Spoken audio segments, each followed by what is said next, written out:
Hallelujah. Praise the Lord. Good morning and greetings and talofa lava to the family of God, all the citizens of the kingdom and all the saints.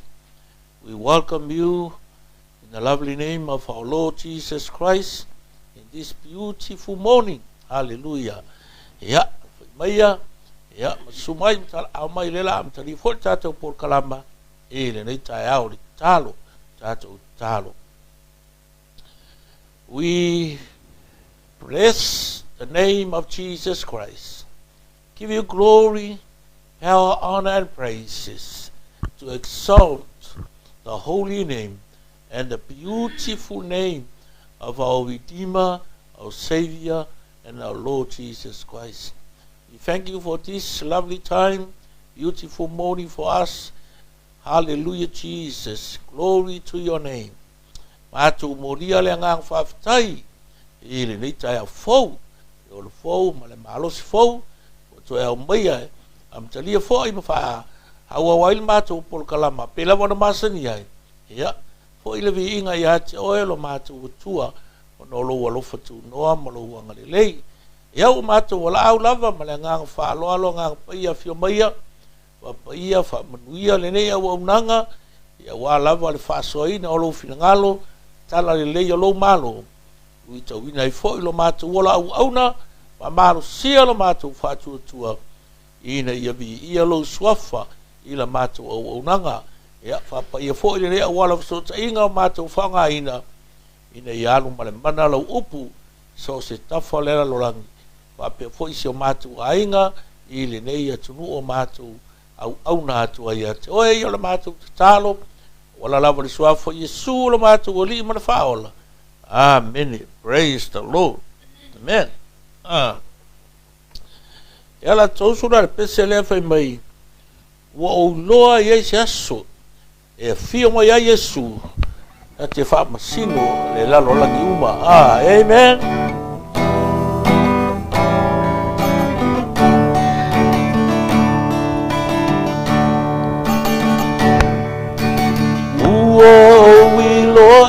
Ai se aso e a fio mai faala fa masino le la lolani uma I mea tai tota sisa faia Yesu e masino wa Tololoto Ilau fa'a Matau tia Te iu mauale Uia Ole atu Aenga Tangata uma Olanga Ola na whana wangi o tōni Uma Whai o la tōma le pula Yesu e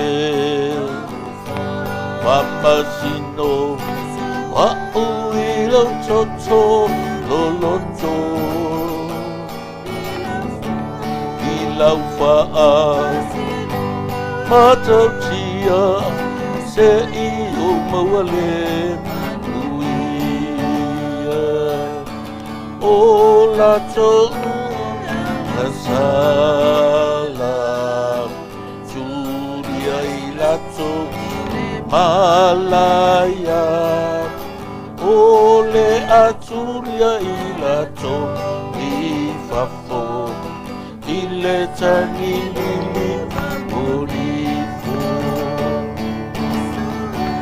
Yesu e Mamasino wa uilo toto loloto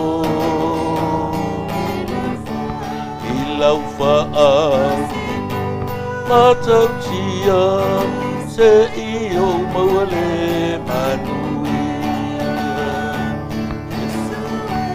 Yesu e Mamasino wa ui loto ilau fa'a atau tia se'i mawale mania. Amen. Ya. E te tonu e le aso. Le aso wha masino. I ke e wa e so ngā lua wha pea o he. Ai o le muka anga leo le olanga le kau ke i laulangi ni e ai. There comes a time. A uma le ola ngi. E kau ke kua aku le si ola. E le si ola kua lili la po se ola wha ngoka wanga le. E kau ke kua aku le si ola nga. E wha masino ina taito ta se e tātou e le ali. No mingara. E ke kami soro ale lalo langi ngai ma whai me ke mga ai ma me ke via via e. You gotta make sure there comes a day and a time that you will be judged. We all be judged. I le wha masinonga ami o tonu ale ali. Praise the Lord. Ya, whatalo whatu, tatu ainga. Wena mafuta ni tai au. Sunga liri au hao. Ya, afamsanga si osi efu. Ya, wapea foia. Se uso ya se wa muli. Watonu leota mai Samoa. Se wole sunga liri au hao ya. David Fau, malifritua. I Samoa. Ya, nisi ol whanau. Mai mo mai New Zealand. Mo lia. Sa yoalo mai au kilani. Ya, praise the Lord. Ya, vihia leli. Kia ora whanau. Fatu tatu ainga nitai au amen. Ia ole whawawina lava tatu devotional series o lo whasolo. You were created for a purpose. You were created for a purpose. Whai o oe o tina, na whaia oe mo se mafu anga lele. A whai o oe o tama, na whaia oe mo se mafu anga lele. A ue ke fia kama oe kinga, a ue ke fia kinga oe kama. Kinga per kinga, kama per kama, amen. Tama per tama, a teine per teine. A ue fia teine, tama per fia tama le teine. Langa ia taua na iloa, e iai le mafu anga, na mafu oe nga whakama oe, pe whakenge oe, pe whawhai au, pe whainsingia, whai mori, pe palama, o le ala wal ko inga makakanga ke iai. Ia iloa, na whaia oe, mo se mafu anga, se wha moe moe nga le lei. So our topic for this morning, your vision complements your purpose. Your vision complements your purpose. Ya whasamo whasoa mo ngala tamai whapea. E whataunu ina e lauto whama maolo mafu anga.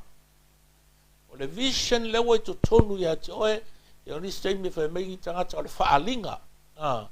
O le mea wa ewa ai re yo iai. Ona enga lueleanga iai, na te whaataunu ina lo mafu anga or the purpose. Amen. Ia whaitau ina la salamo, se lau tōru suru marvalu, o lon whai upe valu. I'm going to read to you Psalm 138, verse 8, from the English Standard Version. It says, the Lord will fulfill his purpose for me. Your steadfast love, O Lord, endures forever. Do not forsake the work of your hands. The Lord will fulfill his purpose for me. Your steadfast love, O Lord, endures forever. Do not forsake the work of your hands. So ina le ngat sa moe fa pe fa taunu ina Yehova mea umma mo au. Yehova e o le fa va vaulo walofa. Aua te tu la fo ina le ngā luenga o au. O le te talo leo, le te talo le whaisalamo. Ua wala au atua i le atua. E le ngata e affirm le ngā luenga ma le fuafuanga le atua i lona o langa. Ma acknowledge le whamanianga le atua i ate ia. Malana taita inga. Malana whasino manga. Pe au no whatu po whenai te iai. Whenai te alalai. O lea fo i le tiute wa walawina i oe. A whapeo e tausia lo ainga. O se matai. O se whaife au. o se tina te tau si ai o ke mga ku nga upu fa ya va ma ngo fukangi upu nga e ia ma fo ele finge va pele o ia le mala ia le ai o ia le polonga le ai o ke mga ku nga e manatu o e ia i le mafuanga na e no fo ina e ia i le pongai na mai ai o le tuaina o le pesela le o le pesela fa isala mo fe mai e fa tau no wina I over me the Lord will fulfill everything according to his purpose for me and for you e vai na fa le tau tinonga le vai na fa le moli mau le lo volanga e fa tau no wina le atua mele le uma mo oe e tusa ma le fa po ngai ma le mafuanga le sau e laulangi ne le tamai ese senga lai titi o upu peretani e lua purpose and vision. And I want to clarify the difference between these two words, which is purpose and vision. Purpose is the intent for which God created you and the reason why you were born. Ole mafu anga pe fa sa bo va pe ye fa fa pe ole fa mo mo lunga na fo inai oe e a fu mai le fina ngalo le tua na ia fia oe mo se mafu anga te tau e te fa nau mai le laulangi ne ina ia fa tau no ina e ke fa ngau mai e makua I e pe ole uli ole ki kakalo pau. There is a reason why. Peke whangau mai e pe on muking king o le lale le I ila lo pau e iai le mafua. Pe te whanau mai fo I e mu lo tino. E polongi lo pe wa pae. Pe enga pe ke whangau mai enga pe ke puu pe ke umi o lale tu ai ngā tangata nuu whatever tribes, whatever nationality, whatever language you speak, it doesn't matter. E lea whaina. O le mea tā ua I e silafia, mai e manatu. There is a purpose why God created you. The reason why you were born, na mafu na au mai o le laulangi ne, mo le mafu anga wa tu ele tu e tono lolo. So purpose is what God already decided in his own mind that you are supposed to begin to fulfill. Amen? Le mafuanga. Na e whanau mai e le lalolangi nei. O le mea na filifilia e le atua e au mai o e le olanga nei. Ina ia mawhai o na whātaunu uina. Mō loule lei ai mai se olo na vi inga. Amen? Amen maa ngai o le mea. A e whātaunu uina le mafuanga ma e loa lo mafuanga le sau e le lalolangi. E ke le mui a fua les kangaka. E ke le aku vale pe ke pole fua lesi. Pe aluangel kakangaka ununga la aulanga ae. Ia maunga whailonga, mahanga kupe. E le ia se mea ki popole ai fua. O le mea olo whawhekai le tua. A le mea singa ka ua ia oe. Ia e loa lo mafuanga. Ma ia whaataunu wina. Lua mea. Ia manguia oe. Ma ia vi ia suafa leri. Amen? Ia maua lunga I le vi inga o le suafa Yesu Kiriso. Ma ia fia ma ia manuia. Ma enjoy your early creation ma le fōwhanga le tua. Ele ia mai ka koe le tua la langi ka ko ke ola polonga, ola sai, ko mumu mui. Ia ko mo pe ingi me va pe ngai lo whalongo wanga le. Ngo wa ko le la wa ai ia mea. E ai. Alua oe. Alua oe fai le me o whatonu atu. Ele nganga le ni ate oe fai. Ona e fia le ma oli lo loto. O le mafu anga le na. O lo loa ma malama le whapo ngai na e whanau mai ai. Ma ia whaataunu wina. Purpose is when you know and understand what you were born to accomplish. Born to accomplish. Lalo winga le na me. Whanau mai ina ia whaataunu wina. Awange I umma le soifuanga ma le olanga ngi o kako I lunga whanga ele. Ele I whaia le mea ngā mafua inga e sau lau langi. ele o lo walu wa pe a se longa ke alu New Zealand fa ka kingo mo le mele se longa ke alu America se longa ke alu Australia o fa fo o ne ai ele o le ngofuanga le me ka ua. It's not the location or the place where you want to go to o le akoanga nga e mawhai le ai e mawhai anga kau ngu i le mea nga e soifuange a iai foi le kaimi ke e ave o ele tua i sisi mea a kongu po i ngā le anga whekalai le tua e ke anu e pate awangi e whiri wa pia ngi loma vo se longa o ke alu fea se longa o ke alu fea se longa o ke o ko kongu a vea umo whaipule a vea umo mingiska a vea umo ofisa sili le ai o le e mangaia le passion mangaia le dream pate e loa e ka kaunga e malamalama i le finangalo le atua. So purpose is when you know and understand what you were born to accomplish. Pe ole winga ole autu ole tatu topic. E whatau nuina lau tō whama mau. Lou mafuanga. Amen? Vision is when you can see it in your mind by faith and begin to imagine.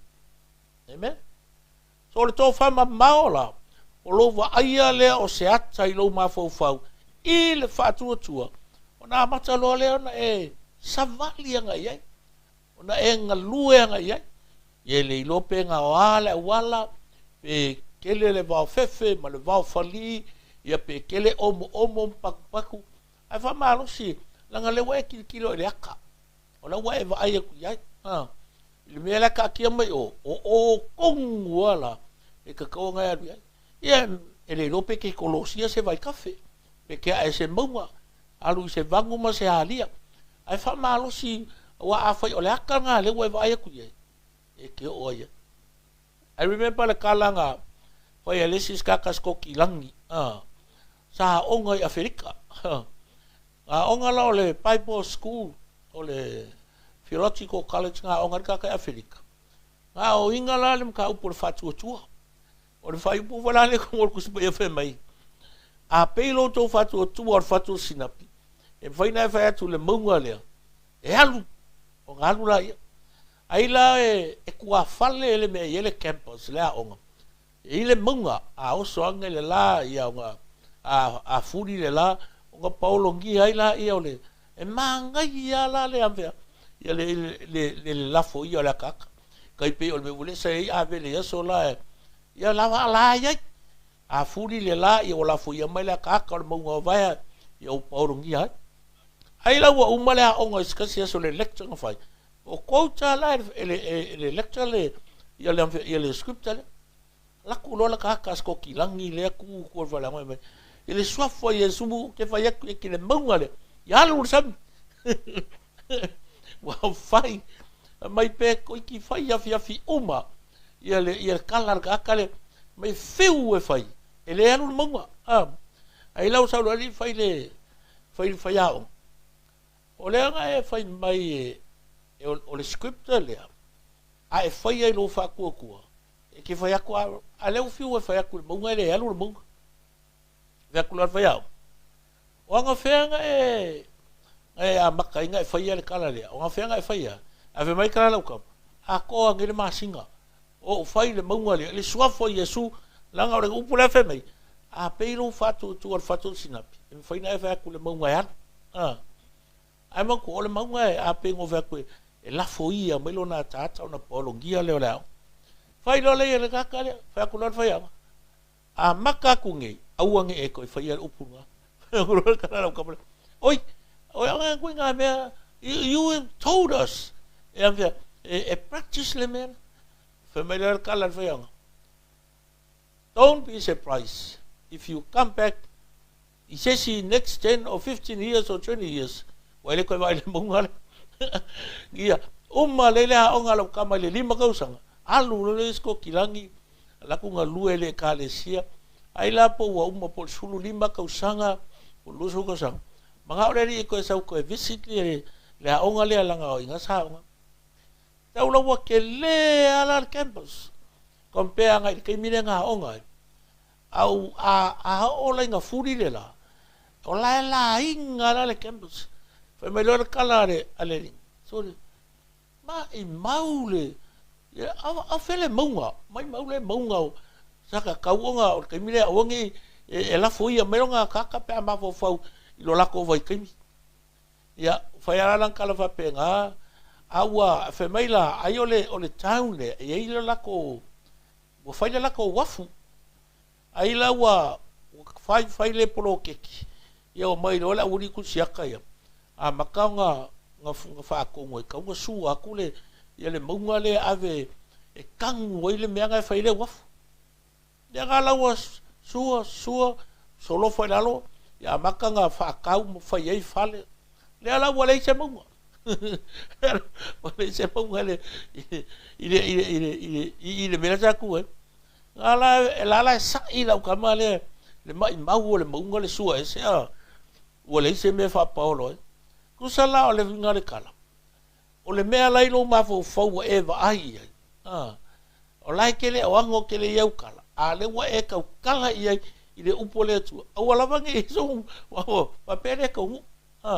E ka ungu. E ka ungu. E whaka ungu e le atua. Me whalongo I le kala le ango whai kawa kua le I le whai upo le wala.